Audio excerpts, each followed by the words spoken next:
अगले 15 हफ्ते कुछ इस तरीके से मैनेज करने हैं कि बैकलॉग जीरो रहे, साथ ही साथ अपन ट्रैक पे भी रहें, साथ ही साथ जो ट्रैक पे है वो सारे कॉन्सेप्ट्स अच्छे से एकदम एक वेल राउंडेड प्रिपरेशन हो। अपनी जो अपना स्किल है प्रॉब्लम सॉल्विंग उसको एकदम शार्प, रेजर शार्प बनाएंगे, जिससे कि तुम प्रॉब्लम्स जो है उसे सबसे ऑप्टिमाइज वे में सॉल्व कर पाओ। Arrangements is a very important topic in itself. तो अरेंजमेंट्स के ऊपर क्वेश्चंस करना चालू करो। रेगुलरली जो है एक छोटा सा एम रखो कि 10 क्वेश्चंस में लॉजिकल रीजनिंग के, 10 क्वेश्चंस में मिनिमम 10 क्वेश्चंस में VARC के, और 10 क्वेश्चंस मिनिमम मैं क्वांट्स के कर रहा हूँ। ऐसा नहीं होगा कि तुम ये 20 मिनट में पूरी DPP सॉल्व कर लो। मुझे पता है कि 20 मिनट में पूरी DPP सॉल्व नहीं हो सकती, मुझे पता है कि 20 मिनट में पूरा एनालिसिस नहीं हो सकता, लेकिन एक मेजर चंक तो हो सकता है। Hello and welcome everyone guys to this amazing channel of IP Math वाला by Physics वाला। My name is Parth and today's session is going to be super important। बहुत सारे प्यारे बच्चों का एक डाउट रहता है कि सर अभी तो हम इतना सारा चीज़ें हो रही हैं, लेक्चर्स इतने सारे तेज़ी स्पीड में चल रहे हैं, बट दिक्कत ये आ रही है कि जो बैकलॉग है वो कैसे क्लियर करें। This is a very big concern and ये प्रॉब्लम जो है बहुत सारे स्टूडेंट्स ने मेरे से क्लास में भी डिस्कस करी थी and that is why today I am here and we are going to sort it out. यार कैसे कर सकते हैं इस चीज़ को क्लियर, कैसे अच्छे से ऑप्टिमाइज वे में अपना बैकलॉग क्लियर कर सकते हैं और कैसे प्लान कर सकते हैं आप आगे की जर्नी, वो आज के सेशन में देखने वाले हैं। So guys let us start without any further delay. बढ़िया बढ़िया चीजें देखते हैं जिससे कि ये जो बैकलॉग की कहानी है इसको अपन पूरी तरीके से एंड कर दे, अपन ट्रैक पे आ जाए, और एक बार ट्रैक पे आ गए तो फिर उसके बाद अपन बहुत बढ़िया तरीके से स्ट्रेंथन करेंगे अपने कॉन्सेप्ट्स को and then will sharpen our tools and then definitely अपन जो है अपनी शार्प नाइफ से we are going to crack this exam. ठीक है, सो लेट अस स्टार्ट। अगर अपन देखें तो यार अभी जो करंट सिचुएशन है वो क्या है कि आज जब अपन फर्स्ट वीक ऑफ नवंबर में खड़े हैं यहाँ पे, we have around 23 weeks for our exam. The exam is going to be in the first week of May and अभी अगर अपन देखें तो करीब करीब 23 हफ्ते हैं अपने पास एग्जाम के लिए। बट क्या एग्जैक्टली 23 वीक्स हैं आपके प्रिपरेशन के लिए? So the answer is no, because you have your pre boards coming, you have your boards exam in between. तो आपके 7 to 8 वीक्स जो है इन प्री बोर्ड्स और बोर्ड्स के चक्करों में क्या होने वाला है, they are definitely going to be taken away and that is why अगर अपन अपने इफेक्टिव वीक्स देखें they are going to be around 15 weeks. ठीक है, तो अपने पास 15 इफेक्टिव वीक्स हैं टू, सबसे पहले तो अपन क्या करेंगे, बैकअप जो है अपना या बैकलॉग जो है उसको पूरा ट्रैक करके we become on track and then what we can do is अपन अपने कॉन्सेप्ट स्ट्रॉन्ग कर लेंगे। ठीक है, so this is the journey कि अपन को क्या करना है, अगले 15 हफ्ते कुछ इस तरीके से मैनेज करने हैं कि बैकलॉग जीरो रहे, साथ ही साथ अपन ट्रैक पे भी रहें, साथ ही साथ जो ट्रैक पे है वो सारे कॉन्सेप्ट्स अच्छे से एकदम एक वेल राउंडेड प्रिपरेशन हो अपनी and then we are going to like make sure कि अपन जो है प्रॉपरली एग्जाम की स्ट्रैटेजी बना के बढ़िया तरीके से एकदम एग्जाम देने जाए।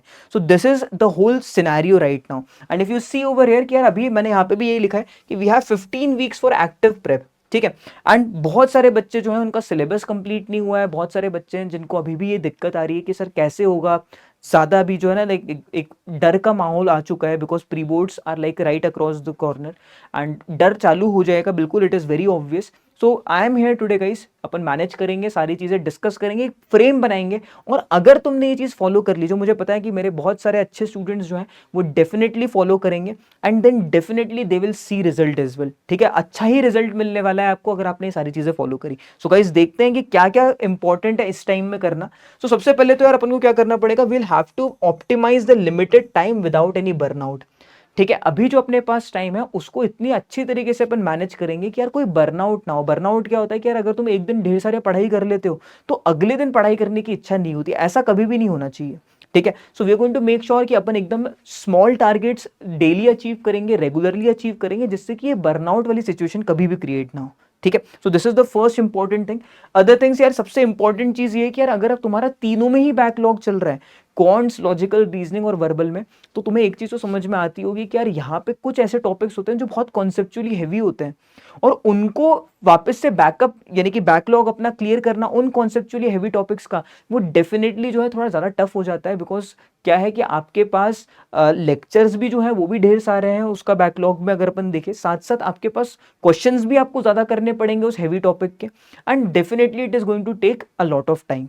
ठीक है, और हो भी सकता है आपको एक लेक्चर 2 बार 3 बार भी देखना पड़े अगर ऐसा कोई टफ टॉपिक है तो। And that is why planning करना सबसे इंपॉर्टेंट है, प्लान करना अच्छे से और उसे एग्जीक्यूट करना सबसे इंपॉर्टेंट है अभी। So we are going to start with the planning part, execute आपको करना है। मैं आपको पूरा गाइड करने वाला हूँ कि कैसे एग्जीक्यूशन करेंगे जिससे कि कोई बर्नआउट वाली सिचुएशन ना हो, तुम हंसते खेलते ये सारी चीजें कर लो, ठीक है। So this is going to be my aim as well. Now अपना एम क्या है कि we have to balance the boards, boards में भी अच्छा करना है अपन को, और आईपी मैट तो फोड़ना है ही है, आईपी मैट क्लियर करना जरूरी है with the limited time that we have right now, उसी को मैनेज करना है अपन को, जिससे दोनों में ही अपन जो है बहुत बढ़िया रिजल्ट लेकर आ जाए। So now the need of the hour is basically your focused high impact preparation. अगर तुम फोकस के साथ एक अच्छी इंपैक्टफुल प्रिपरेशन के साथ जाओगे, चाहे वो बोर्ड्स की एग्जाम हो, चाहे वो आपका आईपी मैट का एग्जाम हो, तुम्हारा रिजल्ट अच्छा ही आने वाला है, ठीक है। तो ये कैसे कर सकते हैं वही देखते हैं आगे। So let us see guys how we are going to do this.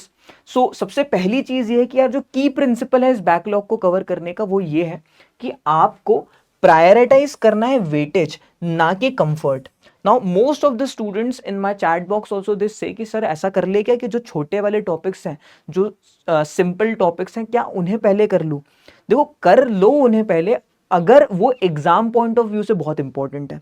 क्या बोल रहा हूं मैं, उनको इंपॉर्टेंस ज्यादा देनी चाहिए जो एग्जाम पॉइंट ऑफ व्यू से ज्यादा इंपॉर्टेंट है, ठीक है। यानी कि अगर उसका एग्जाम में वेटेज ज्यादा है, उससे 2 से 3 क्वेश्चंस आते हैं, जैसे लॉग हो गया, आपका मॉड्यूलस हो गया, जैसे आपका फंक्शंस हो गया, अगर ऐसा कोई टॉपिक है देन डेफिनेटली उससे स्टार्ट करो। But you know these topics they seem small but they are actually very in depth, ठीक है। ऑल्दो लॉग जो है उसमें सिर्फ 10 प्रॉपर्टीज हैं, लेकिन अगर तुमने उस पर 20-30 क्वेश्चन 40 क्वेश्चन ढंग से नहीं बनाए हैं अगर, तो इसका मतलब ये है कि तुम्हारी प्रिपरेशन अच्छी स्ट्रांग नहीं है। And that is why although the chapter and the video is going to be very small, very less, है ना, कंटेंट उससे अगर अपन देखेंगे तो वो थोड़ा कम ही दिखेगा, लेकिन उसमें आपका जो इनपुट है वो ज्यादा रहना चाहिए, ठीक है। And when it comes to topics like functions, functions तो बहुत ही इन डेप्थ टॉपिक है। अपन वीडियो लेक्चर्स की बात करें तो ढेर सारे वीडियो लेक्चर्स कंप्लीट करने पड़ेंगे आपको उसके, and then there are a lot of different problem types also that you will have to see. तो ऐसे इसमें अपन को क्या करना चाहिए, जो सबसे इंपॉर्टेंट टॉपिक्स हैं, पर्सपेक्टिव ये है कि एग्जाम में कौन से आते हैं, एग्जाम को देखते हुए ही जो है अपन सबसे पहले क्या करेंगे, एक लिस्ट बनाएंगे उन टॉपिक्स की जो एग्जाम में इंपॉर्टेंट है, और वहीं से अपन जो है अपना बैकलॉग क्लियर करना चालू करेंगे, ठीक है। This is the first thing. Now second thing is कि यार लेयर्ड रिवीजन करना है, 3 फेजेस में रिवीजन चलेगा, ठीक है। अपने पास टोटल 15 हफ्ते हैं, तो पहले 5 हफ्ते जो है अपन यही कोशिश करेंगे कि अपन पूरा कैचअप कर ले। 5 वीक्स इज बेसिकली 35 डेज। मैं मान के चल रहा हूं कि अगर तुम्हारे 10 भी अगर तुम्हारे लेक्चर्स पीछे चल रहे हो, अगर तुम 10 क्वांट्स में, 10 लॉजिकल रीजनिंग में और 10 वर्बल में, तब भी तुम जो है बहुत आराम से इन 35 डेज में जो है क्या कर सकते हो, वापस से ऑन ट्रैक आ सकते हो, कैचअप कर सकते हो अपने करंट सिलेबस के साथ, ठीक है, करंट जो चीजें चल रही हैं क्लास में उसके साथ। नाउ द फर्स्ट फेज और the first 5 weeks are done over here, and 6th to 10th week में अपन क्या करने वाले हैं, we are going to strengthen the topics. एक बार सिलेबस कंप्लीट हो जाए, अगले 5 हफ्ते, इसका मतलब बेसिकली तुम दिसंबर 2nd वीक तक जो है एकदम ट्रैक पे आ चुके होगे, और वेरी लाइकली कि तुम्हारा सिलेबस ही हो चुका होगा बाय देन, ठीक है। If you are already with us, तब तक तो सिलेबस ही हो चुका होगा तुम्हारा। एंड उसके बाद तुम्हें क्या करना है, स्ट्रेंथनिंग करनी है अपने ऑलरेडी लर्न कॉन्सेप्ट्स की। तो जो तुम ऑलरेडी पढ़ चुके हो उनको अब स्ट्रेंथन करने का समय आ चुका है। इसका मतलब क्या है कि तुम्हें अब सिर्फ और सिर्फ क्या करना है, शॉर्ट नोट्स, फॉर्मूला बुकलेट और उसकी मदद से प्रॉब्लम सॉल्व करने हैं, ठीक है। अब खुद से फिर से सारी चीजें रिविजिट करने की जरूरत नहीं है, सिर्फ और सिर्फ प्रॉब्लम्स के थ्रू अब समझने की कोशिश करेंगे। And we are going to give a lot of sectionals and lot of mocks, जो आपके वीकली टेस्ट होते हैं वो देंगे और मॉक्स देंगे, जिससे कि सारे कॉन्सेप्ट्स आपके स्ट्रेंथन होते चले जाए, ठीक है। एंड लास्ट के जो आपके 3 वीक्स, लास्ट के जो आपके 5 वीक्स होने वाले हैं, जो आपके बोर्ड्स के बाद होने वाले हैं, ठीक है। आप खुद ही देखो यहाँ पे, अगर अपन यहाँ पे दिसंबर 2nd वीक तक आ गए हैं, और उसके बाद अगर आप और 5 हफ्ते ले लो, इसका मतलब अपन जनवरी 3rd वीक 4th वीक तक पहुंच जाएंगे। एंड इन दैट केस फरवरी और मार्च के टाइम पे तो आपको पता ही है कि बोर्ड्स का प्रेशर एकदम सर पे आ चुका होगा। एंड इन दैट केस तब तो आप एकदम ये स्ट्रेंथनिंग और शार्पनिंग वाले काम पे नहीं लग सकते, तब आपको बोर्ड्स पे ही फोकस करना पड़ेगा। तो ये जो आखिरी के 5 हफ्ते हैं आपके 11th वीक से जो 15th वीक रहने वाला है, ये आपके आफ्टर बोर्ड्स वाला टाइम रहने वाला है। This is going to be after boards वाला time period. And after boards में अपन क्या करेंगे, कंप्लीट फोकस अपना जो रहेगा आईपी मैट पे ही रहेगा। ठीक है, पूरा फोकस जो रहेगा अपना आईपी मैट पे रहेगा। तो वहां पे अपन क्या करने वाले, we are going to sharpen our skill set. जो अपना स्किल है प्रॉब्लम सॉल्विंग, उसको एकदम शार्प, रेजर शार्प बनाएंगे, जिससे कि तुम प्रॉब्लम्स जो है उसे सबसे ऑप्टिमाइज वे में सॉल्व कर पाओ। तो मेरे ख्याल से तुम्हें समझ में आ रहा होगा कि how I have like systematically broken down the things. ठीक है, तो अपन इसे सिस्टमैटिकली ही ब्रेक डाउन करेंगे, गोल को भी अपन सिस्टमैटिकली ब्रेक डाउन करेंगे, जिससे कि तुम जो है सिस्टमैटिक एफर्ट भी दे पाओ। ठीक है, so this is the first part. Now mindset क्या रखना है तुम्हें, वो बेसिकली ये कि micro consistency is greater than long study hours. Long study hours मैं देखता हूँ यार कि तुम्हारे क्वेश्चंस ये आते हैं कि सर मैं 8 घंटे पढ़ाई करूँ क्या, 6 घंटे पढ़ाई करूँ क्या। यार it does not depend on the number of hours, it does not actually, बिल्कुल भी डिपेंड नहीं करता कि तुम कितने घंटे काम कर रहे हो, कितने घंटे पढ़ाई कर रहे हो। It depends on the number of questions that you are doing every day. It depends on what kind of analysis you do after solving those problems. Problem solve करने के बाद क्या तुम अपनी गलतियां एनालाइज करते भी हो कि नहीं करते, उन गलतियों से क्या सीखने को मिल रहा है, क्या तुम वो लिखते भी हो कि नहीं लिखते, ये ज्यादा मैटर करता है rather than the number of hours. अगर तुम 10 भी क्वेश्चन अगर करते हो और प्रॉपरली एनालाइज करते हो कि तुमने क्या किया, क्या बेटर अप्रोच हो सकती थी, क्या एक से ज्यादा तरीके हैं इसको सॉल्व करने के, तुम अगर ये अपनी अप्रोच रखोगे, डेफिनेटली ज्यादा ऑप्टिमाइज वे में चल रहे हो तुम as compare to that person who is giving more priority to the number of hours. Number of hours is never the first priority. Number of questions solved and number of new things learned, that should be the priority. ठीक है, this is very important and ये एक बहुत बड़ी गलती है जो सभी लोग कर रहे हैं अभी इस पॉइंट पे। नेक्स्ट पार्ट इज कि smart resource usage, again this is a very important thing. सभी लोग जो है इतना ज्यादा अभी आपके दिमाग में जो डर और क्लाउड एक है, एक बहुत ही क्लाउडी और फॉगी सिचुएशन क्रिएट हो चुकी है आपके दिमाग में कि आपको बहुत सारे रिसोर्सेज देखने की जरूरत है। गाइज उससे कुछ नहीं होने वाला, उससे सिर्फ और सिर्फ कंफ्यूजन बढ़ेगा। You will have to and you should stick to only one proper resource. If you are with us with PW then definitely just stick to the resources that have been provided by us. सबसे पहले उसको master करो, उसे 1 से 2 बार देख लो। अगर तुम्हारा हो गया है वो वाला पार्ट पूरा, तो उसे दूसरी बार कंप्लीट कर डालो, उसके डिफिकल्ट क्वेश्चंस भी पूरे फिर से देख डालो और देखो कि क्या और बेटर अप्रोचेस हो सकती हैं। क्योंकि हर क्वेश्चन को अगर अपन ने क्वांट्स पढ़ा है, तो चाहे वो अरिथमेटिक हो चाहे वो अलजेब्रा हो, मैंने आपको हर बार 1 से ज्यादा अप्रोचेस बताई हैं एक क्वेश्चन को सॉल्व करने की। So make sure that you do each problem with more than one approaches to figure out कि what works best for you, कौन सी अप्रोच सबसे बेस्ट वर्क करती है आपके लिए। And for that you will have to make sure that you trust and go all in with one resource. एक resource को पकड़ो और उसको मास्टर कर लो। ठीक है, there is a saying as well कि never fear a man who is like half good in so many different things, but fear that man who is like exceptional in that only one thing. ठीक है, तो आप एक चीज को master कर लो, एक रिसोर्स को जो है उसको एकदम स्ट्रॉन्ग बना लो अपना, कि वो पूरा आपको ए से लेके जेड, जेड से लेके ए आपको एकदम आपके समझ में आ चुका है। ठीक है, so this is the second important thing. ये एक पार्ट है जिसमें बहुत गलतियां हो रही हैं आपके माइंडसेट में। Second mindset problem is this thing. ठीक है, number of hours do not matter, different resources do not matter, master only one single proper resource. ठीक है, these are very two important things. Now what we can do is, now इसको आगे लेके चलते हैं, देखते हैं कि कैसे अब बैकलॉग में कैसे अपन इस स्ट्रैटेजी को कैसे अप्लाई करने वाले हैं, इन्हें वीक्स वाइज कैसे ब्रेक कर सकते हैं अपन। ठीक है, आगे बढ़ते हैं।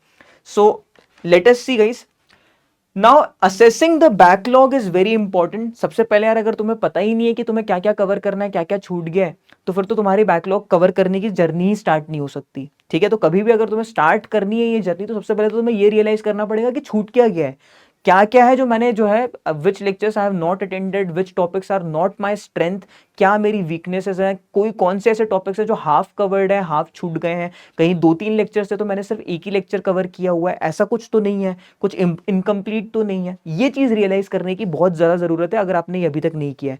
तो the first step is basically realizing कि कौन सी चीजें छूट चुकी हैं आपकी। एंड फॉर दैट सबसे बढ़िया चीज क्या है, आप सारे टॉपिक्स लिख लो, चाहे वो क्वांट्स के हो चाहे वो लॉजिकल रीजनिंग के हो। मेरे पास है भी यहाँ पे, मैं लेकर भी आया हूं आपके लिए। These are the topics for quants. इन सबको ऐसे एक वर्टिकल कॉलम में लिख लो और उनके बाजू में लिखो कि यहाँ अभी ये तुम्हारा कैसा सिचुएशन में है। Is it incomplete, is it half complete और इज इट डन। सबसे पहली चीज तो ये, is it incomplete, is it half complete और इज इट डन। ये चीज पहले रियलाइज कर लो। ठीक है, सेकेंड, क्या इसके तुमने सारे के सारे डीपीपी के क्वेश्चंस कर लिए हैं? क्या वीडियो लेक्चर में जो सारे सेट ऑफ प्रॉब्लम्स थे, डिफरेंट सेट ऑफ प्रॉब्लम्स थे, वो तुमने कंप्लीट कर लिए हैं? क्या तुमने बुकलेट इसकी कंप्लीट कर ली है? इसको भी आप तीन हॉरिजॉन्टल कॉलम्स में तीन वर्टिकल कॉलम्स में तुम क्या कर सकते हो, डिवाइड कर सकते हो कि डीपीपी हो चुकी है कि नहीं, बुकलेट के क्वेश्चंस हो चुके हैं कि नहीं, और क्या मैंने क्लास के जो क्वेश्चंस है वो भी रियलाइज कर लिए हैं कि नहीं। ठीक है, पहले इन तीनों को आप देख लो कि ये तीन हो गए हैं कि नहीं, फिर इसके बाद आपने इसके ऊपर वीकली टेस्ट दिया हुआ है कि नहीं, और आपने जो गलतियां करी है उनको कहीं नोट किया है कि नहीं। ये अगर आप इस तरीके से प्लान करोगे, मैं बता रहा हूं बहुत ही सॉलिड प्रिपरेशन के साथ आप जो है आगे बढ़ोगे। ठीक है, तो सबसे पहले तो ये टॉपिक्स जो है इनको यूज करना है तुम्हें। ठीक है, ये इस चीज को तुम this is going to be with you now, take a screenshot of it, इन सभी को ऐसे वर्टिकली लिख लो। उसके बाद इनका स्टेटस लिखो कि क्या स्टेटस चल रहा है तुम्हारा, क्या अभी यहाँ पे प्रिपरेशन कैसी है तुम्हारी, एंड देन सी कि तुमने वो अपनी जो चार चीजें मैंने आपको बताई है वो तुमने क्या करी है इनके साथ। ठीक है, मैं बना के भी दूंगा आपको, लेकिन एक रफ मैंने आपको अभी यहाँ पे बता दिया है। तो अपन वापस आ जाते हैं कि क्या करना है। सबसे पहले classify each topic is as either done, ठीक है, कि पूरा हो चुका है, बस रिविजन करने की जरूरत है। ठीक है, पार्शियली डन, अगर हाफ कंप्लीट करके बैठे हुए तो पार्शियली डन लिखो, और अगर बिल्कुल ही टच नहीं किया है, एकदम इनकम्प्लीट है, तो उसे अनटच लिख दो। ठीक है, या इनकम्प्लीट लिख दो, there is no problem with that, use your terminologies. आप अपने एब्रीविएशंस लिख सकते हो, आईसी लिख सकते हो, इनकम्प्लीट के लिए डन के लिए डी लिख सकते हो, और पार्शियली डन के लिए पीडी लिख सकते हो। You can use your abbreviations. ठीक है, कंप्लीट क्रिएटिविटी का जो है वो आपके लिए है कि आप जो जैसा क्रिएटिविटी बनाना चाहो वैसा क्रिएट करो। एंड नाउ अब सारे टॉपिक्स देखने के बाद तुम्हें ये रियलाइज करना बहुत जरूरी है कि कौन से फाउंडेशन टॉपिक्स छूट गए हैं। अगर तुम बात करें, अगर तुमने अरिथमेटिक के कुछ टॉपिक्स छोड़ दिए तो तुम्हें पता है कि यार अगर परसेंटेज ही नहीं हुआ है तो परसेंटेज के कारण मेरे बाकी के टॉपिक्स भी अफेक्ट होने वाले हैं। ठीक है, एंड अगर रेशो नहीं हुआ है तो उसके कारण भी बहुत सारे टॉपिक्स अफेक्ट होने वाले हैं। तो ऐसा तो नहीं है कि कोई फाउंडेशन टॉपिक छूट गया है। सबसे पहले तो फाउंडेशन टॉपिक ही कंप्लीट करना है आपको। ठीक है, दो चीजें हैं जिसको आपको डिसाइड करना है कि पहले क्या कंप्लीट करना है। हमेशा जो एग्जाम में बहुत इंपॉर्टेंट है वो वाला अपन ने देखा था पिछली स्लाइड में, इसमें अपन ने देखा कि जो फाउंडेशन वाला है वो भी करना है। तो guys give the priority to these two things. अगर मैं बोलूं कि इन दोनों में किसको प्रायोरिटी देनी है, तो इन दोनों में फाउंडेशन टॉपिक्स को पहले प्रायोरिटी दो।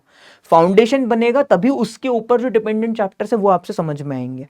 सो सबसे पहली प्रायोरिटी किसको है, फाउंडेशन टॉपिक्स को। सेकंड प्रायोरिटी किसको है, उन टॉपिक्स को जो एग्जाम में बहुत ज्यादा देखने को मिलने वाले हैं। ठीक है, so now this part is also clear. आप सारे टॉपिक्स को ऐसे क्लासिफाई करने वाले हो और उस हिसाब से अपना बैकलॉग का जो अपना है बचा हुआ सामान वो पूरा समझोगे कि यार ये टॉपिक्स बच गए हैं मेरे। ठीक है, so this is the first part. यहां से आपका शुरुआत होती है बैकलॉग असेस करना कि मैं कहां पे खड़ा हूं अभी और क्या क्या रह गया है, वो सबसे पहला पार्ट है कभी भी। नाउ इसको अगर मैं फेज वाइज डिवाइड करूं, 15 इफेक्टिव वीक्स हैं, तो मैंने जैसे आपको बताया पहले 5 हफ्ते जो है उसमें आपको क्या करना है, ऑन ट्रैक ही आना है आपको। ठीक है, कवर अप करना है आपको जो है नॉर्मल स्टूडेंट जिसके सब कुछ जो ऑन ट्रैक चल रहा है उसके साथ शोल्डर टू शोल्डर खड़ा होना है आपको। तो अगले 5 हफ्तों में आपको बेसिकली क्या करना है, you will have to put an extra effort every day so as to that there is no backlog left. ठीक है, तो आपको कुछ भी बैकलॉग नहीं बचा होना चाहिए अगले 5 हफ्ते के बाद। सो for that what you should do is कि वीक 1 में आप एनालाइज करो, कैचअप करने के लिए आप कॉन्सेप्ट क्लैरिटी लाओ कि यार क्या कैसे कैचअप किया जा सकता है। अरिथमेटिक और एल्जेब्रा के फाउंडेशंस ये आपकी प्रायोरिटी होनी चाहिए, क्योंकि आपको पता है कि ज्योमेट्री जो है वो बेसिक ही है, वो पूरी आपने स्कूल के लेवल की देखी हुई है, so that can be done very quickly. But arithmetic and algebra के फाउंडेशंस इज समथिंग जिसके ऊपर बहुत सारी चीजें डिपेंडेंट है। So this should be your first priority, arithmetic and algebra की फाउंडेशन। सिमिलरली अगर तुम्हारा वर्बल में बैकलॉग है तो definitely grammar and RC habits develop करना चालू करो कि यार एक आरसी जो है अपन को डेली करना है। जैसे कि मैंने आपको बताया भी था पहले भी कि क्या आपका प्लान होना चाहिए, अब हर दिन एक आरसी देखने की तो आदत बना ही दो सबसे पहले। ठीक है, रीडिंग अगर नहीं कर रहे हो तो रीडिंग करना चालू कर दो। एलआर के लिए भी बेसिक पजल टाइप्स देख लो सारे। अरेंजमेंट्स जो है ये दोनों बहुत इंपॉर्टेंट चीजें, arrangements is a very important topic in itself. तो अरेंजमेंट्स के ऊपर क्वेश्चंस करना चालू करो रेगुलरली। जो है एक छोटा सा एम रखो कि 10 क्वेश्चंस में लॉजिकल रीजनिंग के, 10 क्वेश्चंस में मिनिमम 10 क्वेश्चंस में वीएआरसी के, और 10 क्वेश्चंस मिनिमम में क्वांट्स के कर रहा हूं। ठीक है, this should be your minimum target for day. And then their analysis करना बहुत जरूरी है, क्या गलतियां कर रहे हो, क्या बेटर किया जा सकता है, ये समझना बहुत जरूरी है। ठीक है, so this should be your first 5 weeks का प्लान। एंड यही है फोकस क्या होना चाहिए अपना कि जो कॉन्सेप्चुअल गैप्स हैं आपके वो आप कवर कर लो, यानी कि आपका कुछ फाउंडेशन में छूटना नहीं चाहिए कि यार परसेंटेज, रेशियो, एवरेजेस, ये आपका स्ट्रॉन्ग होगा तभी आप mixture and alligation, time speed distance, time and work, SICI, profit loss discount तभी कर पाओगे जब आपके फाउंडेशन क्लियर होगा. सो मेक श्योर कि कहीं पे भी अपन कॉन्सेप्चुअली पीछे नहीं है when it comes to your foundation. Now the phase 2 is for week 6 to 10. 6 to 10 में क्या करना है अपन को? वी हैव टू स्ट्रेंथन जो अपन ने पढ़ लिया है. अपन जब ऑन ट्रैक आ चुके हैं तो अब जो कॉन्सेप्ट अपन ने डेवलप करे हैं उसे स्ट्रेंथन करने का टाइम आ गया है. स्ट्रेंथन करोगे कैसे जब तुम्हें पता ही नहीं होगा कि वीक क्या है? So for that you will have to give mocks. ठीक है, मॉक देना चालू हो जाएगा तुम्हारा अभी. तो ये जो पहले 4 हफ्ते गए उसके बाद तुम्हारा मॉक्स वैसे चालू हो जाएगा. So in order to realise कि what is your strength and what is your weakness, you will have to solve a lot of problems, you will have to give the mocks and you will have to see कि तुम क्या गलत कर रहे हो और कौन से टॉपिक्स हैं जो एक्चुअल में तुम्हारे वीक है. जो वीकनेसेस है तुम्हें उन्हें रियलाइज करो और उन पे वर्क करना चालू कर दो. ठीक है, उन पे वर्क करना चालू करोगे तो बहुत जल्दी तुम स्ट्रेंथनिंग वाले फेज में आ जाओगे. ठीक है, इसी टाइम में आप क्या कर सकते हो? Geometry, numbers and modern maths पे ध्यान दे सकते हो ज़्यादा. ठीक है, इस वाले फेज में जो आपके फर्स्ट 5 वीक्स के बाद जो 6 to 10 वीक्स वाला टाइम है उसमें ये 3 टॉपिक्स पे आप अच्छे से ध्यान दे सकते हो.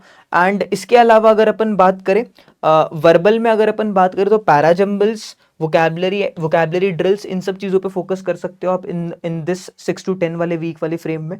लॉजिकल रीजनिंग में coding, decoding, input output, critical reasoning, इन सब चीज़ों पे फोकस कर सकते हो आप. ठीक है, सो इंटीग्रेट सेक्शनल मॉक्स. ठीक है, मॉक्स को इंटीग्रेट करना बहुत जरूरी है क्योंकि वहीं से आपको बेसिकली समझ में आएगा कि what are your weaknesses and what you need to work upon. ठीक है, तो ये भी एक पार्ट अपन ने देख लिया. नाउ द लास्ट फेज और the last thing that you will have to cover up is in the last 5 weeks, that is after your boards. After your boards के लिए ही वही सबसे इंपॉर्टेंट टाइम है क्योंकि अगर तुमने पहली 2 चीज़ें ढंग से करी होंगी, यानी कि अगर तुमने अपनी फाउंडेशन ढंग से पहले कंप्लीट कर ली है, पूरा सिलेबस अच्छे से कंप्लीट कर लिया है, only then you will be able to like sharpen your skill set in these last 5 weeks before the exam. यानी कि बोर्ड के बाद के जो ये 5 हफ्ते हैं ये सबसे इंपॉर्टेंट और सबसे क्रूशियल हफ्ते रहने वाले हैं.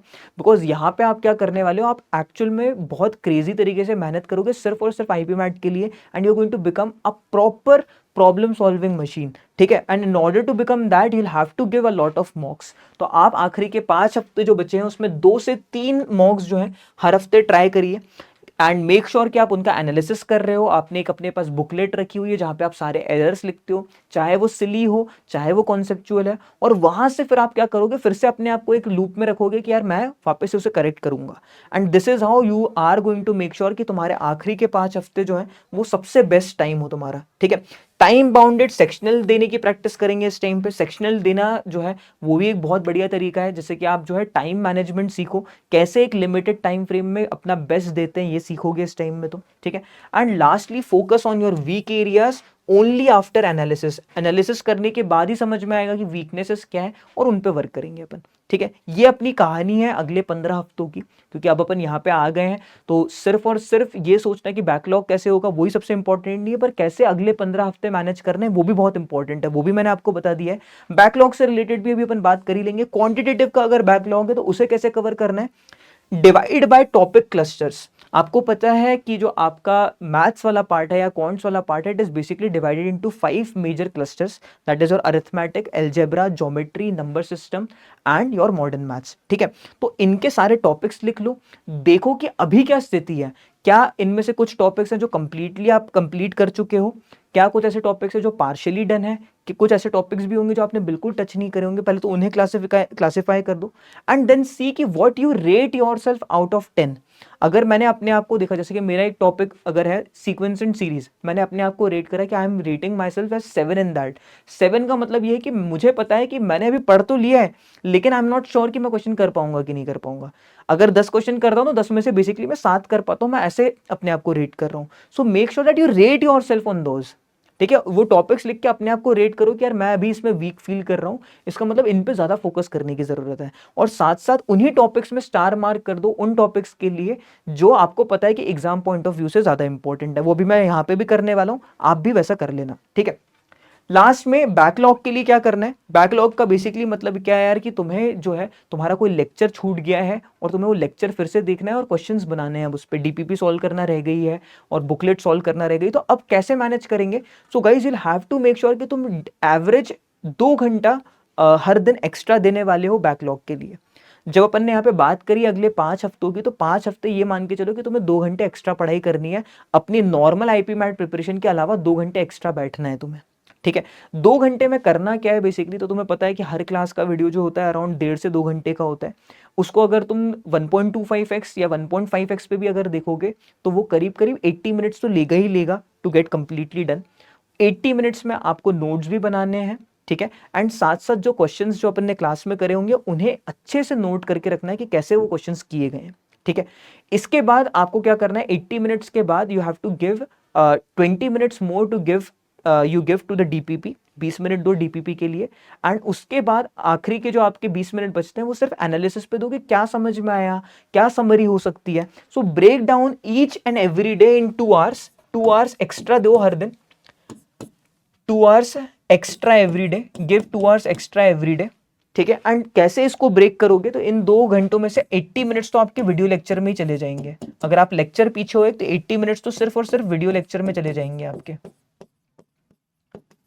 अगेन मैंने कोई बड़ा नंबर नहीं कहा, मैंने 3 घंटे नहीं कहा, 4 घंटे नहीं कहा। मुझे पता है कि अगर आप 3 घंटे 4 घंटे पढ़ोगे तो बर्नआउट आ जाएगा, और एक दिन करने के बाद दूसरे दिन तुम नहीं करने वाले। And for that reason only I have given a very small number of 2 hours. 2 घंटे में से 80 मिनट तो वीडियो लेक्चर में ही चले जाएगा। यहाँ पे वीडियो लेक्चर में अच्छे से शॉर्ट नोट्स बनाओ, अच्छे से नोट्स बनाओ, अच्छे से प्रॉब्लम्स को जो है सेपरेटली लिखो कि प्रॉब्लम्स क्या करे थे क्लास में और कैसे करने थे वो प्रॉब्लम्स। ठीक है, इसके बाद बचे आपके 20 मिनट्स। 20 मिनट्स में आप डीपीपी सॉल्व करो। 100 मिनट हो चुके हैं अपने।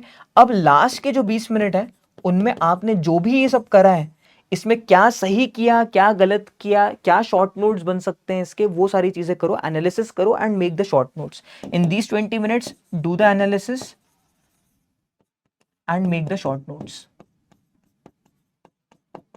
इतना काम कर लोगे अगर 2 घंटे हर दिन एक्स्ट्रा देके, डेफिनेटली बैकलॉग रेगुलरली कम होता चले जाएगा। ऐसा नहीं होगा कि तुम ये 20 मिनट में पूरी डीपीपी सॉल्व कर लो। मुझे पता है कि 20 मिनट में पूरी डीपीपी सॉल्व नहीं हो सकती, मुझे पता है कि 20 मिनट में पूरा एनालिसिस नहीं हो सकता, लेकिन एक मेजर चंक तो हो सकता है, 60% तो हो सकता है। तो तुम 60% तो करना चालू करो पहले।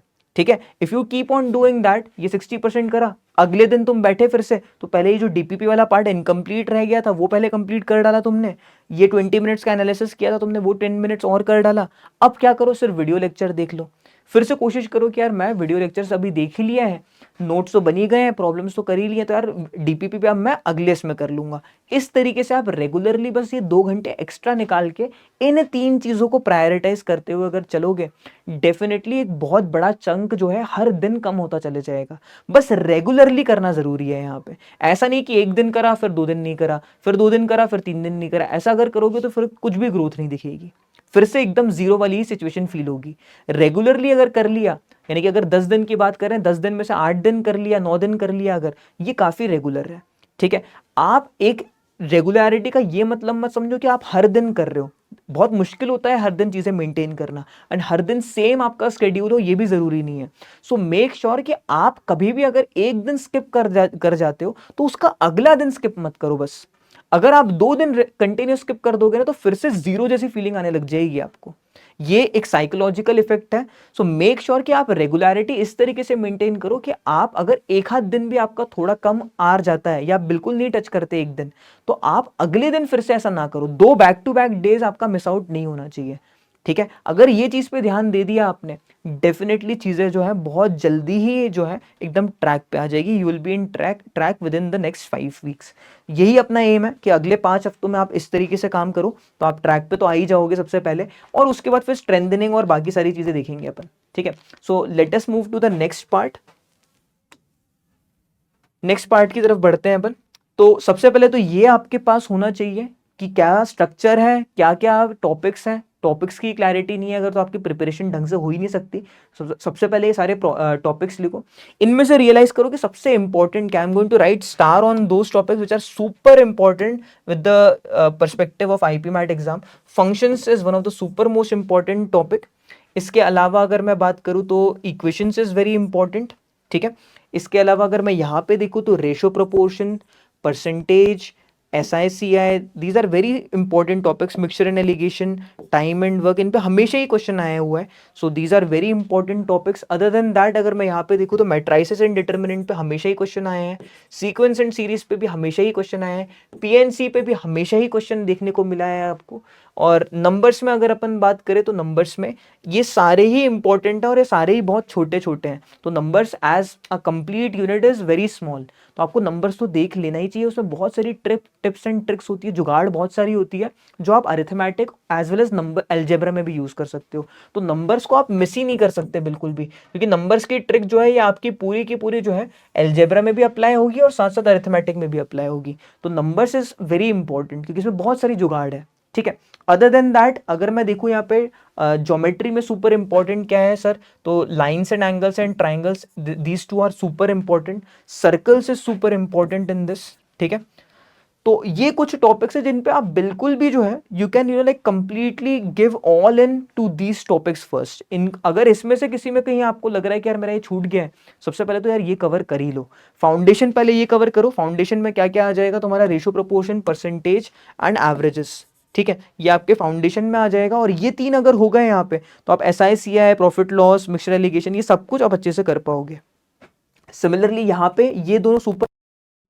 ठीक है. Shirts and indices is also very important. Identities तो मेरे ख्याल से सभी को पता ही रहती है तो इसमें ज़्यादा दिक्कत नहीं आएगी. एंड यहाँ पे ट्राइंगल्स एंड सर्कल्स का ही बोलबाला है पूरा का पूरा. Other than that numbers as a complete unit is very important. And last में मॉडर्न मैथ्स में ये तीन चीज़ें बहुत इंपॉर्टेंट है. इनको आपको अपनी स्ट्रेंथ बनाना है कैसे भी. ठीक है. अगले जो 15 हफ्ते हैं जब आप IP मैट के लिए प्रिपेयर कर रहे हो, क्वांट्स में अगर फोड़ना चाहते हो, definitely these topics should be something that you are very confident about कि हाँ इसके मैं 80 से 90 प्रॉब्लम्स देखता हूँ तो बना ही लेता हूँ. 90% तक का आप रखो अपना ये एम कि यार मैं 90% ऑफ द प्रॉब्लम्स देखता हूँ तो 90% बना ही लेता हूँ. एक आधी प्रॉब्लम ऐसा होता है जो मैं नहीं कर पाता and it is completely fine. ठीक है. This should be your aim. Now ये हो गई अपने कॉन्ट्स के बारे में बात. सिमिलरली अगर आपका लॉजिकल रीजनिंग का भी बैकलॉग है तो सेम जो स्ट्रक्चर अपन ने डेवलप किया हुआ है हर दिन 2 घंटे एक्स्ट्रा बैठने वाला, वही सेम चीज़ आप लॉजिकल रीजनिंग के लिए भी अप्लाई करो. And for that these are the most important topics. इसका भी आप स्क्रीनशॉट ले लेना. और इसमें भी आप देख सकते हो कि यार कुछ टॉपिक्स हैं जो सुपर इंपॉर्टेंट हैं जो आपको अच्छे से आने चाहिए. खासकर arrangement is one of those topics. ठीक है. DI is very important. DI is completely based on ratio, proportion, averages and percentage.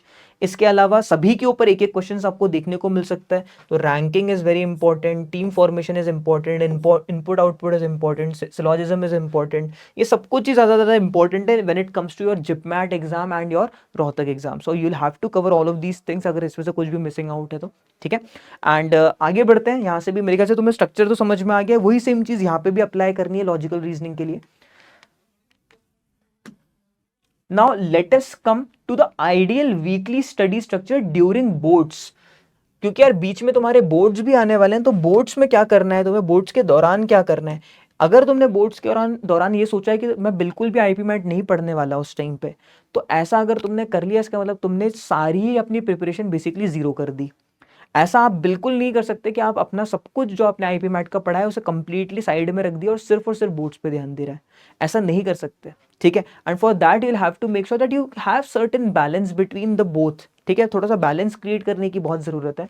कैसे करना है ये बैलेंस क्रिएट, तो मैंने एकदम रियलिस्टिक आपको बताया कि आपको 1 से 2 घंटा बिल्कुल मैनेज किया जा सकता है हर दिन IP मैट प्रिपरेशन के लिए.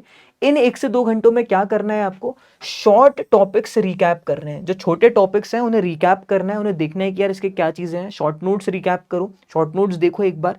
कोशिश करो कि यार 15 से 20 क्वेश्चन हो सकते हैं तो अच्छी बात है. 15 से 20 भी अगर ज़्यादा लग रहे हैं तो यार कोशिश करो 5 से 10 क्वेश्चन अच्छे से कर लिए जाए. 5 से 10 क्वेश्चन और उनका एनालिसिस अच्छे से कर लिया जाए. एक RC और एक LR तो करना ही है एवरी डे. ठीक है. So this should be your aim. 1 से 1.5 घंटे में ये सब कुछ बहुत अच्छे से सिस्टमैटिकली किया जा सकता है. और वीकेंड के दिन अगर तुम्हारा मंडे के दिन पेपर फंसता है और सैटरडे संडे की छुट्टी होती है तो मुझे पता है कि तुम पढ़ने तो बोर्ड्स के लिए ज़्यादा वाले हो. 6-6 घंटे 5-5 घंटे भी पढ़ोगे तुम जब बोर्ड्स है तो.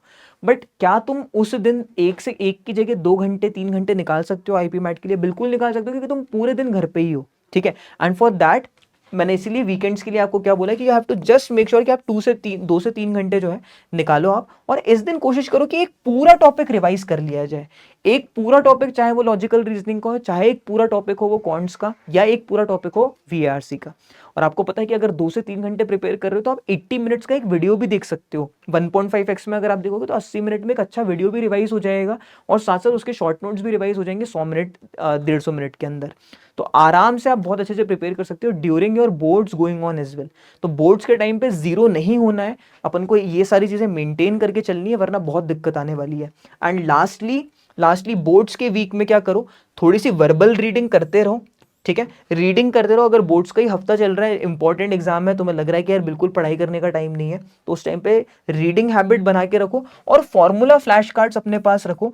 जो शॉर्ट नोट्स और फॉर्मूला फ्लैश कार्ड्स तुमने बनाए होंगे उनको रिविजिट करते चले जाओ, जिससे कि ऐसा ना हो कि तुम फॉर्मूले भूल के बैठ जाओ, ठीक है। So this should be your strategy during the boards week and during the entire boards.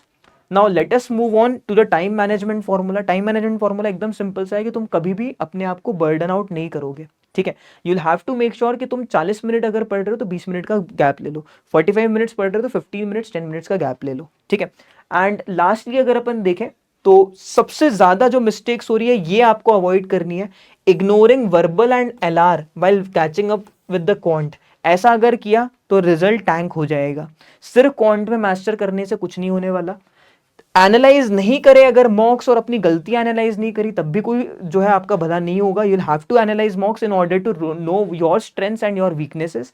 And lastly, overusing resources. One good book and one test series is enough for your ideal IPMAT preparation. इससे ज्यादा करने की जरूरत नहीं है, don't overdo. And lastly, comparing your progress with others.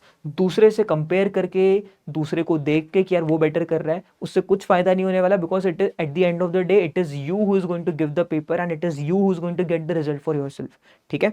So make sure that you follow everything, and जो मैंने आपको स्ट्रक्चर बताया है वो फॉलो जरूर करना, कि सारे टॉपिक्स लिखो, इनका स्टेटस लिखो, स्टेटस के बाद अपनी रेटिंग दो अपने आप को कि क्या रेट कर रहे हो अपने आप को, और इसके बाद क्या तुमने इसकी डीपीपी कंप्लीट करी हुई है, क्या तुमने इसके बुकलेट के क्वेश्चन सॉल्व करे हुए हैं, क्या तुमने इसका सेक्शनल दिया हुआ है, टॉपिक टेस्ट दिया हुआ है। ये ऐसे अगर आप चलोगे, ये अपने आप को पूरा इस तरीके से प्लान करते हुए चलोगे, डेफिनेटली आपकी प्रिपरेशन जो है सबसे बेस्ट तरीके से होने वाली है। If you make this chart and stick it in the study table के ऊपर ही चिपका दो अपने, या स्टडी टेबल पे ही चिपका दो कि इसको अच्छे से मेंटेन करना है, रेगुलरली इसको चेक करना है, ठीक है।